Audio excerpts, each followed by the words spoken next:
Invité au blind test des synonymes, Vianney était aux côtés de Jérôme Commandeur. Pour l'occasion, le duo se sont munis de perruques blondes et brunes afin de rentrer au mieux dans leur personnage. En effet, il devait interpréter notamment Julien Clerc ou encore Johnny Hallyday. D'ailleurs, pour montrer qu'il avait de l'autodérision, le chanteur n'a pas hésité à immortaliser le moment et à le partager sur son compte Instagram. On a adoré tourner ça, écrit-il en légende. Si Vianney a décidé de se faire une nouvelle coupe, il a également pris le temps de réagir sur un tout autre sujet.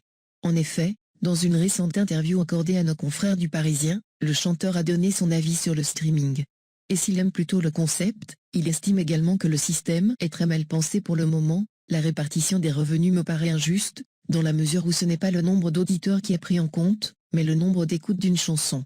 J'aime l'idée qu'un abonné qui dépense 10 € par mois pour écouter Neil Young ou Jeanne Adèle ne se retrouve pas à financer Jules ou Vianney, qu'il n'a même pas écouté.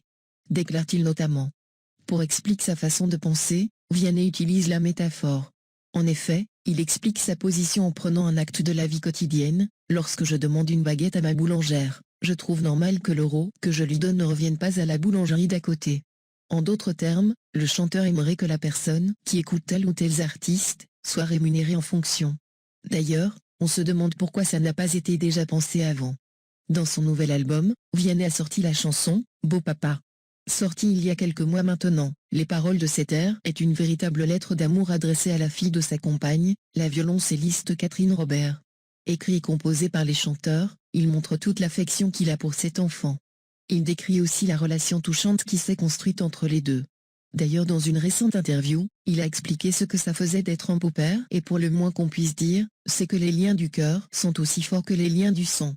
Même s'il ne veut pas prendre la place du vrai papa, Vianney est prêt à l'aimer et la protéger comme un père.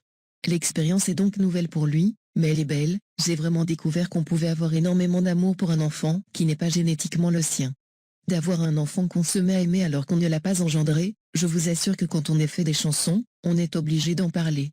On peut le dire, le chanteur vit une très belle histoire d'amour, et ce n'est pas près de s'arrêter. Vous aussi, vous vous retrouvez dans l'histoire du chanteur.